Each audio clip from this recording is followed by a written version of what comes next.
Hey everybody, Matt, IronTrap Garage. We are doing our IronTrap podcast slash video thing. I don't know what a podcast video version is, but we're with Josh Conrad from the Early V8 Museum, and we came here to deliver a car and also pick up a car, and we thought we'd stop in. And I mean, if anybody's early Ford crazy, it's you and everything you have going on here. So thank you for letting us interview you. Yeah, we love early Ford V8s. You guys are all over the place, messing with all kinds of Fords. So thanks for coming, and thanks for transporting one of our donated cars. It really helps out. Yeah, that was kind of a treat to do that. So we kind of do this in a rough question to keep me really on track, because I can go way in left or right field. So we, as a quick intro, the IronTrap brand, the term IronTrap is a trap you cannot get out of. So that's what we consider this hobby. So I'll probably use that a couple of times to hear what is your IronTrap, blah, blah, blah. So if you can give a quick rundown, your name, where we're at, and your IronTrap or what you've been into, and how long you've been into it. Yeah, so my name is Josh Conrad. I'm the executive director here for the Early Ford V8 Foundation Museum. I run the day-to-day operations here every day. We collect early Ford V8 history. And my IronTrap is that I have a hard time saying no. Hence, we took our vehicle collection from 23 to 93 in a matter of about 18 months. Wow. And I have a hard time saying no. So we end up with cars stored all over the country. Until we can get transport for them. And that's been our mode of operation since we built this building 2 years ago, and it was full a year ago. Wow. And you just built another, you have another building that's for a shop? We just built the phase 3 building with an event center, the classroom, the shops, and a storage building that's already full. Well, luckily we've made one car leave for you today. But was there something that was like for you particularly, there was like a switch that made you get really into antique cars or early Ford specifically? Was there like a car or a moment in time that you really hooked you? It was really when I saw the early Ford V8 Club host a national meet here in Auburn in 2009. I was a curator at another museum, and I met all these Ford guys that were super passionate, and they were, going to build their museum here in Auburn. So it allowed me to get, involved with them, and I saw how involved they were with the cars, and it really grabbed me. Because you have to own these cars, you need to really be able to work on them and know every detail. There's a huge learning curve when it comes to the flathead. Yeah. They're not the easiest cars to work on. There's much easier options out there, but man, they're the coolest and they look the best. Right. So that's why we stick with them. Nice. So some of that was the enthusiasm and how passionate these the early V8 guys were that made you kind of want to make that switch to the specifically early Ford stuff. Yeah. Well, when I came on as they didn't have anybody to inventory and catalog their collection. And I had been in collections management in my past, and so I came in and I started doing that. And then, I ran my mouth and said, we need to be open more than just one day a week. And they said, all right, well, you're going to do it. And I did it. So in 2012, early Ford V8s became my life. Oh, okay. I had to immerse myself in it. I had to learn it. I had a board of guys that say, we got this kid running our museum, and he doesn't know anything about early Fords. So I had to learn. When you're trying to put out social media stuff about flatheads and whatnot, and heaven forbid you make a mistake, there's 10,000 guys in line ready to tell you, that's not right. We know all about that. It seems like, I think the antique car hobby in a general, as we get older, we get grumpier and just correct each other. Because I find myself even now, like, correcting people with stuff. Mike knows that we're like places and we're at a swap meet and a guy will pick something up that's selling and he's just trying to sell it to you. Like, yeah, this is 34 deluxe. I'm like, no, that's standard. And they're like, you could tell they don't care. It's like, Yeah. you want the part or not? But I'm like, no, it's this. So I definitely know that. Now, as far as, were you doing old cars as far as the museum previously, or was it? Yeah, we had a really large automobile collection. We had a lot of carriages as well. Okay. Really early cars, all the way up to Duesenbergs. Okay. That we kept. So I had a pretty large automobile collection that I had already managed, and this collection was very small when I started. I believe they had 4 cars in the museum's collection when I started with them. Oh my gosh. And you've walked around now. It's impressive. Yeah. It is. Now, was there something that made you get into, if we go even further back, like old cars in general, that made you interested in them, like maybe when you were younger or anything? Like, what made you start working as in a collection doing old cars? It really started with collections management, where I learned to inventory and catalog things. Okay. So I always had a collector's mentality growing up. I collected baseball cards. I collected, sports jerseys. I collected board games. Whatever it was, I switched. And by the age that I was, Yep. I switched to other things. And then, when I learned there was this world where you could work in collecting and organizing things, automobiles is amazing. It's the most transformative object in our time. Is the automobile. It's more impactful than just about anything. So it's a good thing. And I learned that with the other automobile collection that I worked with. I said, there are so many different ways you can go and tell a story to get people to learn about automobiles. And then you take the early Ford V8 museum, and it just, all I have to worry about are those 22 years of Ford Motor Company history. I don't have to worry about anything else. That's what makes, we're a single mark, just one era of Ford Motor Company history that we have to make sure that we portray and, teach the rest of the world. Right. So for you, it wasn't necessarily, you got into it through the collecting side. Yeah. And then you kind of grew into the antique car, hobby. Cars were the biggest, best, I guess there's a lot of different disciplines within the museum world. Automobiles are the best. It's like the coolest. I would say. Everyone can relate to an automobile, especially in modern times today. We're reliant upon our automobiles. I'd say it's like dinosaurs and like cars, mummies. They're all pretty close, but like I think cars are probably the coolest, so to speak. But yeah, I mean that's really cool. So that's interesting that you were able to.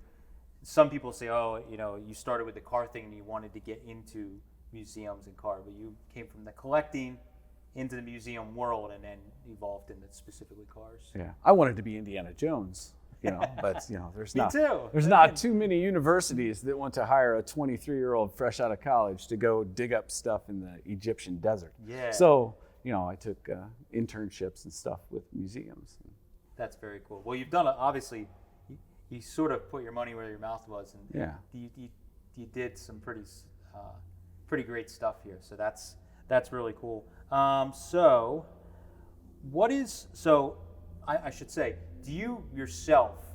Is there some cars that you have in your own early Fords, or is this collection enough for you? Yeah, I have 93 cars here that run and drive. My garage is a plastic toy depot, bicycle.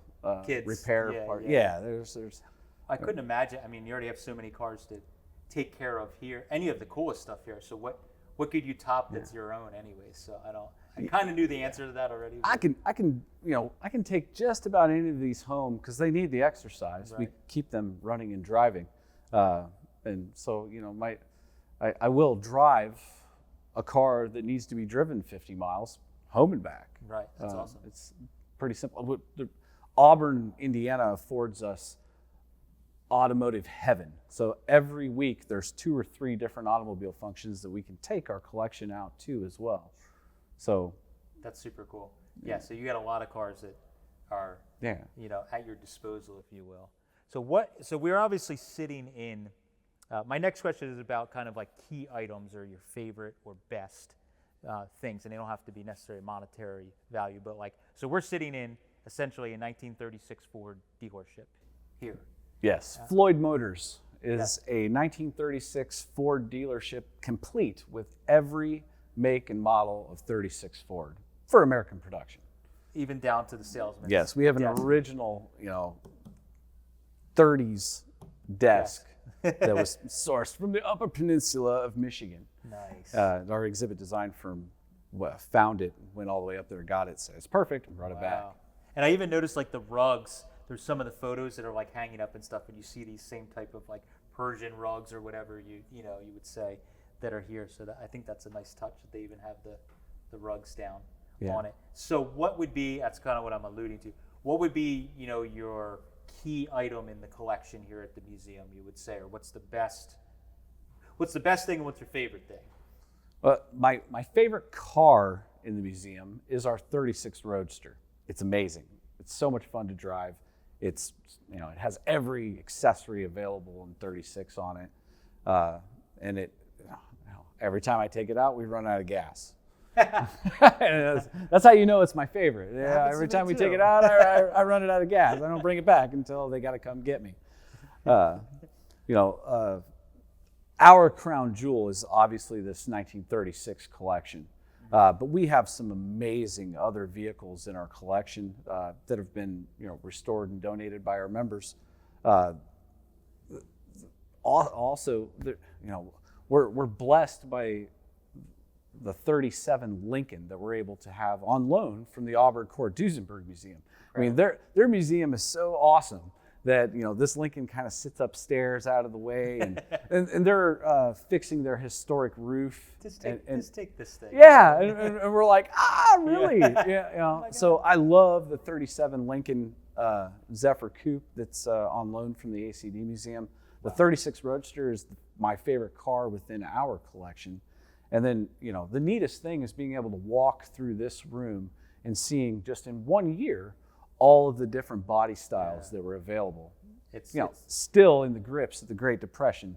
Here you go, 1936. They end up with 16 body styles. And they're not boring cars. No, I mean they're as stylish as it would get. I would argue. So that's really cool. Now, is there one that is the most rare out of everything you have? I already kind of know the answer to this. But yeah, we have an Allegheny Ludlam stainless steel car. That's not how the cars were originally. This one had a bunch of swirls and dents and stuff that they had to work out. The only way they could get it to look good again was to polish it all out. So it's polished out to a mirror finish.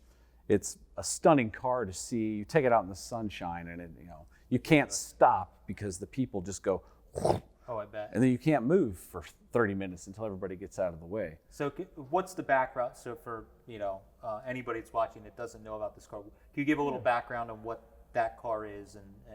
Yeah, 1936, Allegheny Ludlam Steel approached Ford Motor Company about building these cars as a salesman incentive fleet. And so the leading salesperson in each district of Allegheny Ludlam got to drive the stainless steel car. And this went on for 10 years. So they were a salesman incentive car for 10 years when the fleet was retired. One of them they know is wrecked and scrapped. One of them they don't know what happened to. And the other four are still around in museums, and one now is in a private collection. But we got the Chicago car that, as the story goes, Allegheny Ludlam Steel gave it to the dentist who popularized the use of stainless steel dental instruments. Oh. It makes sense because the industry, I don't know how long the dental industry has been using stainless steel, but this guy evidently had something to do with it.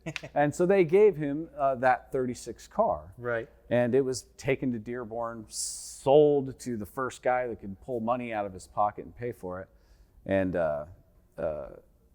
eventually ended up restored in the way that our donor found it. And it's an amazing car. It's got a cool story. Yeah. Anytime you take it out, everybody's drooling all over it. Does it get hot in that thing? I feel like it would. I don't know that it's any different than any of the other cars. It's okay. I know it's slightly hevier by a couple hundred pounds, which a couple hundred pounds in one of these cars is quite a bit. You can definitely tell the difference driving it compared to the other two-door sedan. Wow, that's pretty cool. And so that car and all of these cars was a one man's kind of journey of collecting all. Is that right? Right. He retired in the year 2000 and got a 36 Cabriolet, restored it, loved it, got another one, restored it. So, and eventually got to the point where he's like, let's see if we can get one of all of them.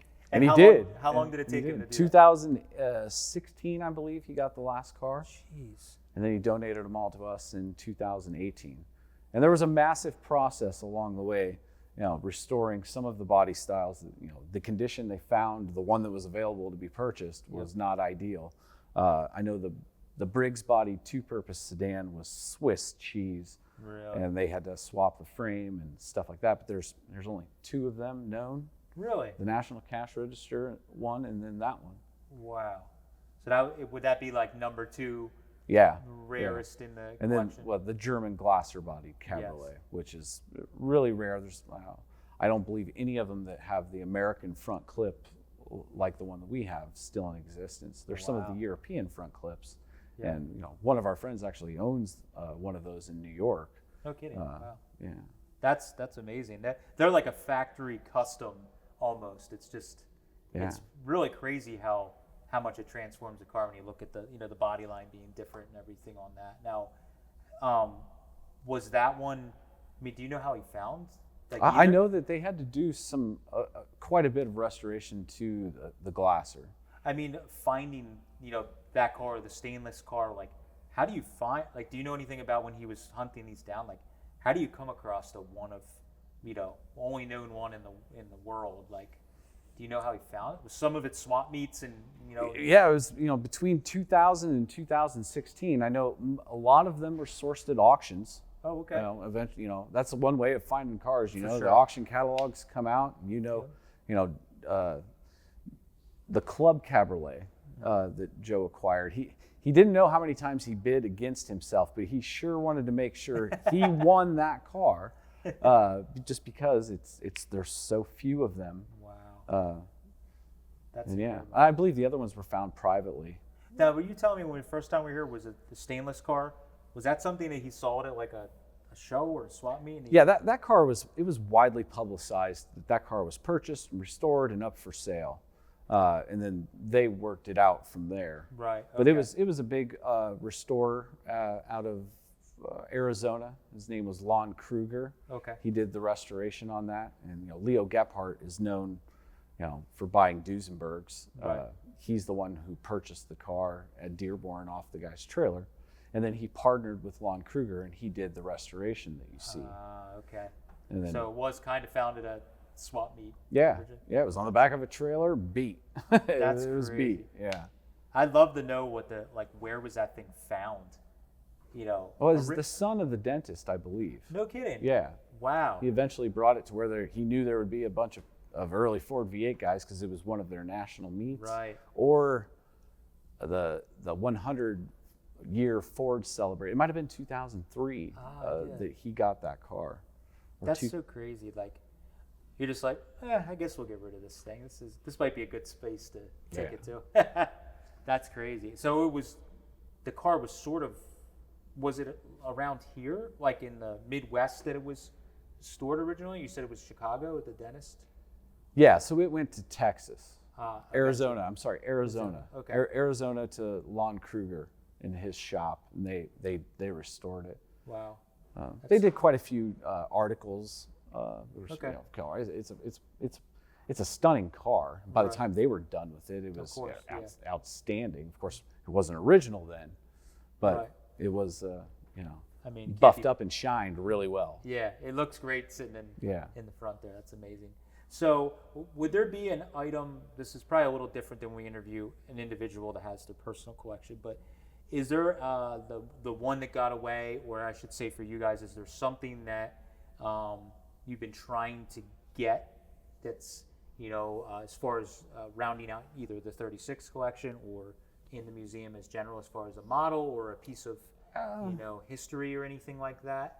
I would say that, there are cars that have gotten away. Like there are cars that we had, in our legacy program, I had the paperwork done, and the family sells the car before, the estate gets closed and stuff, and then they I've had it.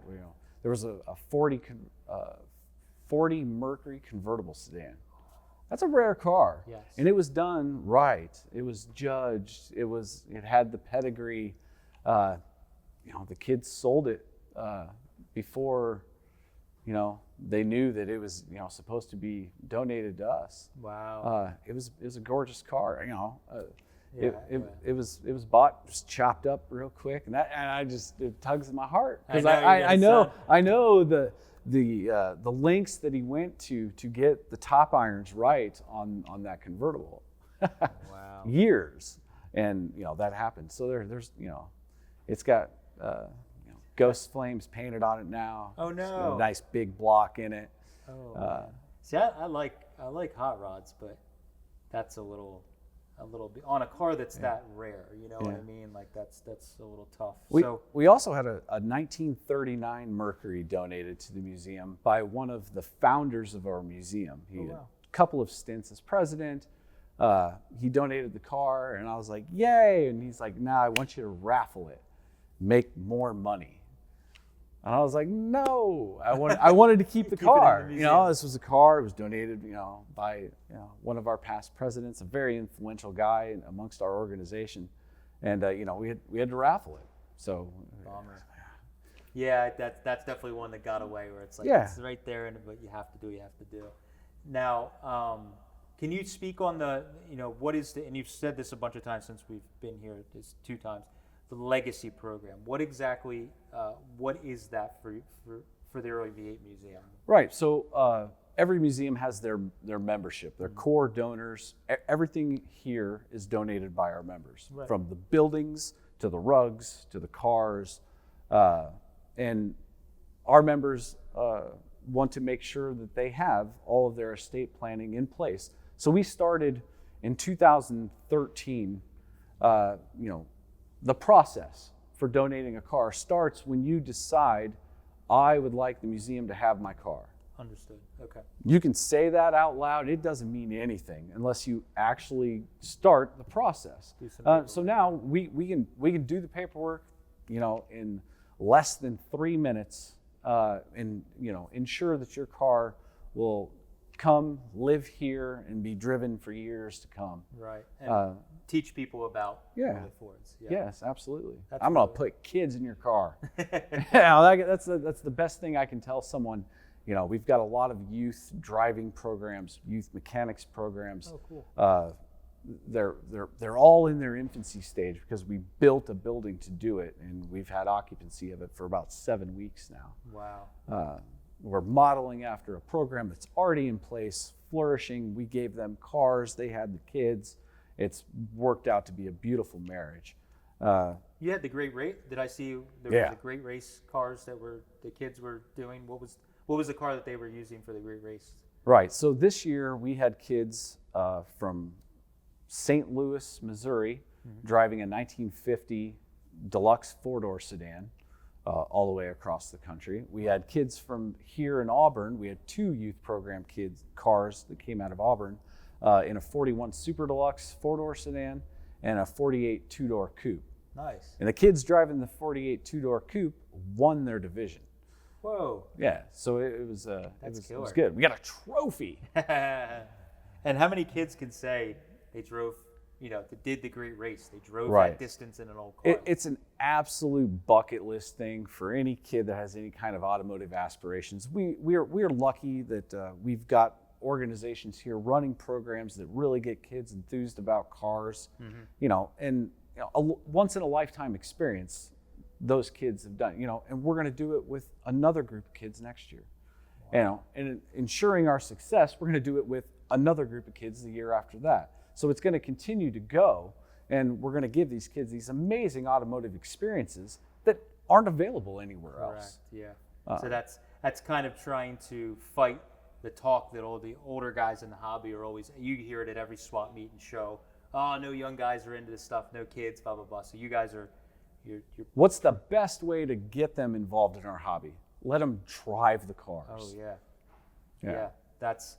Riding in and driving the cars, I think. We're the same way with our stuff. We set Mike's son, is small, and he just came over and sat in my Model T that's in the, and it's like we take photos and all that stuff. I take my nephew out in the cars and drive him around, and even though he not old enough to, I would trust him to drive them, he's getting that experience. And I think for me, that was a big part when I was younger. It's the first times you got to ride in an old car, and then the first time you get to drive it, it's like imprinted. So I think that's, you guys are like. I was 13 and I could finally reach the pedals in my grandpa's, Pontiac convertible that he had. That was it. You're hooked from then on out, every time. Was that like a 50s car? Yeah. He had it might have been an early 62. Oh, cool. Pontiac Catalina convertible. No kidding. Yeah. That's a cool car. Big car. Yeah. It was. I learned how to change oil on that car as well, because you just pulled it up on ramps. I got slave labor Josh here. He's got to get under there and change that oil. Get that oil changed. Yeah. That's awesome. As soon as I learned how to do it on his Pontiac, it was the lawnmower, everything else. Well, so you're giving those first experiences for a lot of these kids now. They're getting to work on some of the stuff too, obviously. Yes. That's the benefit for us. We have them come in, work on our stuff, and learn. Yeah, that's incredible, because if anything, they're probably benefiting more than the help that you're getting on any of the cars, because it's lighting that fuse. That's the switch. You guys, like we talk about, what was your switch that got you really into stuff? When you drive a car, when you drive an old classic car, you're hooked. You cast out that lure and you just. They don't even know it. They don't even know it until they're in it. Yeah, and it's always interesting too, watching with younger people what it is that grabs them, because sometimes you think it's going to be this, and then you expose them to some more stuff, and it's like, you might be showing them on the coupes and the convertibles and stuff, and they gravitate to that dump truck. Why? It's something inside of them, but in a roundabout way, they got into that. So that's kind of interesting for me. I've seen that. It's like you show them the cars, and then, like my nephew, we took him to a collection near us to see all these famous race cars and hot rods and antique cars. For whatever reason, my brother said he was talking nonstop about the Indian motorcycle that was there. For some reason, all he is around cars. And my brother and my nephew was like nonstop. He wanted like an old twin, and of course he, like everybody, and my brother and myself, especially myself, you pick out, you don't even know it, but you gravitate to the most expensive, rare thing. So he gravitated to the early Indian. It's really expensive, but I don't know. It's interesting how the kids walk through here, and then 9 times out of 10, their favorite vehicle is the 1941 school bus that we have. It's a little 9-seater school bus, but they love it. Everyone loves it. They can all relate to a school bus. Yeah. It's different, and it's kind of so foreign looking compared to today's. Different is the best way to describe it. Right. So kind of one of the final things we like to ask is there a North Star item? And we touched on a little bit of one that got away. Is there a North Star item that you would love to have, if even if no one knows if it exists? Could it be the original sign off the Ford factory? Is there something that you guys would love to have, whether you know it exists or you don't, that would round out, it would be pinnacle of your collection, or do you already kind of have it? I'll do the item that I'd like to have on loan would come from the Henry Ford Museum. They have a 47 Ford there. It's the last car that Henry Ford rode in. Wow. They have it in storage. It's really cool. But I think that would be a neat thing for the museum to have. The founder of Ford Motor Company, the last vehicle he actually rode in, and have that. And then for the museum, my North Star item that eventually someday I hope we get is a completely stock, because that's the collection that we're putting together, 32 3-window. They're out there. There's like 9 or 10 that haven't been hot rodded. We're looking away like, ooh. The 3 windows, we got a couple the one. of them, but they've been hot rodded. That's the one that the North Star, is a 32 3-window coupe, completely original. And they're out there for sure. Yeah. There's a lot of guys that saved them all original and kept them, which I think that's the cars that are, and we've had cars like that, that were even the what was it, the 40 that had what, 18,000 miles, 19,000 miles. Even though it had one repaint, it was so original. Just like you're talking about the guy that donated a hot rod, or donated a car because he couldn't cut it up. Yeah. I think once a car's been restored and driven and redone, it's not original. I mean, yes, it's been put back to original, but when you get a car that's as it was built off the factory line, original paint, clamps, every little detail, like that's hard to change because once you modify, they're only original once. Yes. And have you seen a switch with that in the restoration side of the hobby, where I know there's a lot of, like with me with local guys, they tell me about, oh, we took a nice original car, but the paint was faded and we totally restored it. Like, are you seeing a change where some of the guys that are super purist restoration guys are maybe more understanding that you can have a survivor original? Right. Yes, and the club that deals with our collecting scope, the early Ford VA club, they have a whole division that's just the Rouge division. Cars no one's tried to restore it. It's original. Wow. We have a few vehicles in our collection that are completely original cars, but they're few and far in between. I think there's 4.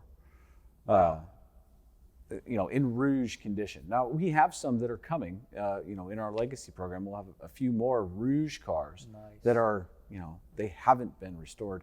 And I think a lot of people are gravitating to that now because the price of everything is so expensive now.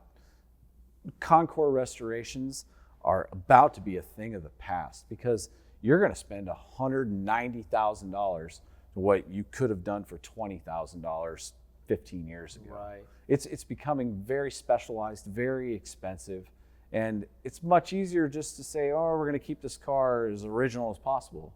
We don't have to have perfect paint. Right.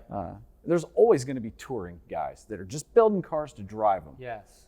That's the backbone of our hobby. Yeah, I agree. And so you're always going to have that. Everyone has their preferences. Some people like flames and some people like pinstripes. Right. So, it's yeah, it's kind of neat to see though that, at least in my area, I'm starting to see more, even going to like the cruisins and stuff, you're seeing more guys that are bringing out original type cars. Instead of, they would buy a car like that, instantly put it in the garage and just strip all the paint, rip the interior out, and either restore it or street rod it. Make it shiny. Yeah. So I think that's kind of cool that that's coming around, because I've always gravitated towards, I think it's always been cool. It's just now it's a little more accepted. Yes. It's always been cool to have an original car and you saved all that patina. And, it's always been cool. It's just being accepted now because it's expensive to Concours restore a car. Right. But and those cars are ones that the full-on high-level restoration guys need to look at that car to see how they restore it. Without those cars, they don't know what those washer finishes are supposed to be unless they have an original car. Right. Now, luckily for us, they've done this. The people, they've put these amazing judging standards together. Mm-hmm. They've made the information available to people to how to put your car back to original. It's just becoming more expensive. And of course, the people in our hobby that can work on our specialty things are getting fewer and fewer and older and older. Yeah, that's definitely, you're seeing more of the old equipment and stuff to do some of the specialized work is now popping up for sale and nobody's interested in it. It's kind of crazy.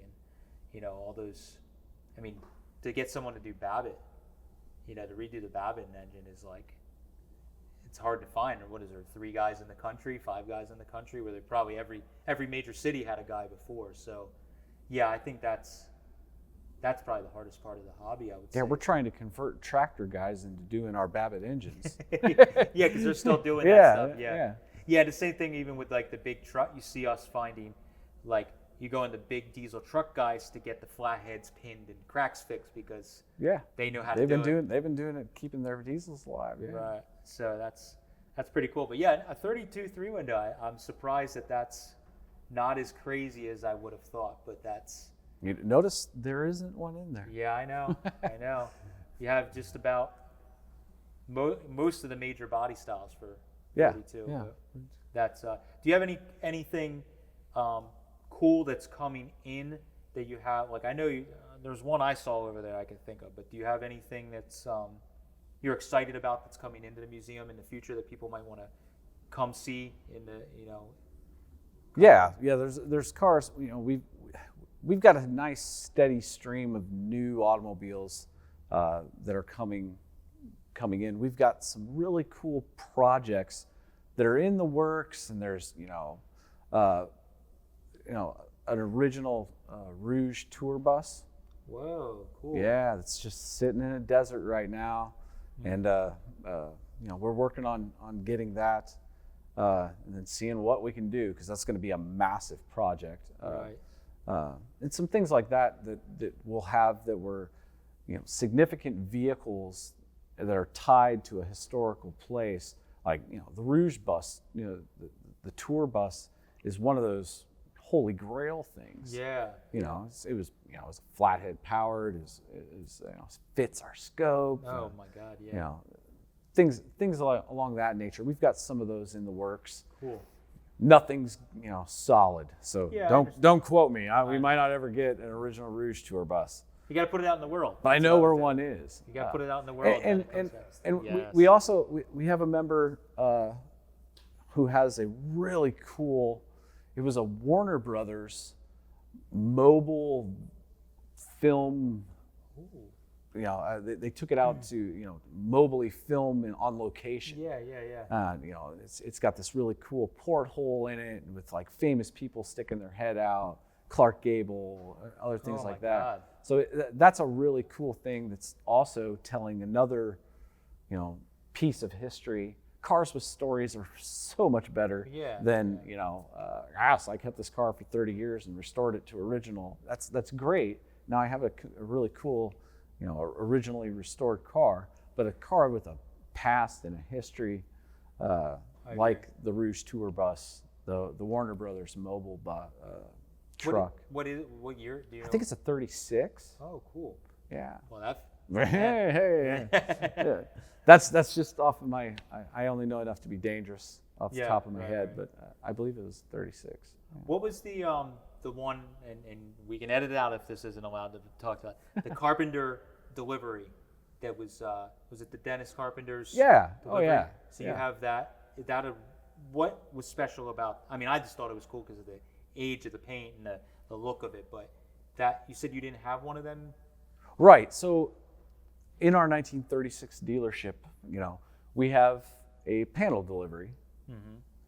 We have a sedan delivery, but our sedan delivery is a deluxe sedan delivery. Daniel gave us a standard.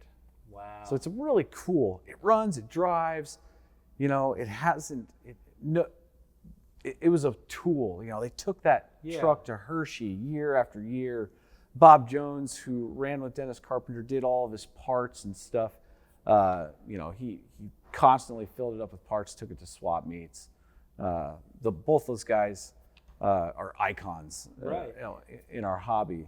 And so I thought that was a really cool truck to have. One, we didn't have a standard, and I won't stop until I get one of all of them. You're doing pretty good. Every body style. I want one of all of them.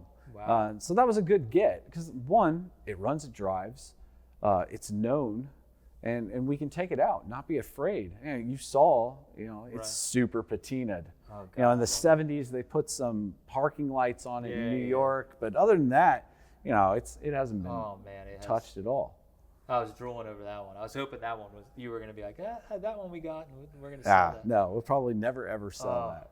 But it makes, now that I know the story on it, it's historic. It's now has its own, folklore to it, and it should be kept preserved, I would think. So that's cool. That's very neat. And I mentioned to my friend Pete, that's kind of like my mentor of the early Ford stuff. He's been around for a million years doing all this, and I mentioned that panel truck or panel delivery to him, and he was like, "Oh, I remember that." He started telling stories about Hershey and different events and seeing them driving that around. So it's like it's made its rounds. Yeah. So all the people that have been in the hobby for a while, it's kind of an iconic, swap meet and event vehicles. Yeah. When we have our swap meet, I throw the Dennis Carpenter Ford Restoration Parts logo on it. We park it out front with a sign that says swap meet.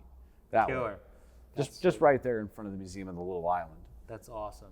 That's Yeah. so cool. We don't dare leave it out there. We drive it in every night, Yeah, every of morning, course. because Yeah. I'm afraid. Yeah, I don't blame you. That's really cool. So what's the as we kind of wrap it up here? What are some upcoming? What are the must visit times of the year for this museum? If somebody's planning a trip out to this area, is there the best time that you would say to come visit the museum? If somebody's passing or coming cross country, or if you have events that are the biggest here, if you will. Yeah, if you come to Auburn in the fall, you're not going to be disappointed. The last week in August, the first week of September, that the week before Labor Day, that's when you want to come to Auburn. The Auburn Duesenberg Festival has been running since the 70s. You can see the Parade of Classics, watch $1 billion worth of cars roll by you. Yep. We host the swap meet out here now. For years, Auburn hosted a swap meet and auction. We still have the auction. Worldwide Auctioneers does Destination Auburn. Okay. We have our swap meet as a component of Destination Auburn and the ACD Festival. That's Cool. why we hold it at the same time. There's lots to do, lots to see. There's bands every night downtown, the Courthouse Square in Auburn. We pack the place with cars. That's cool. That's what the festival is.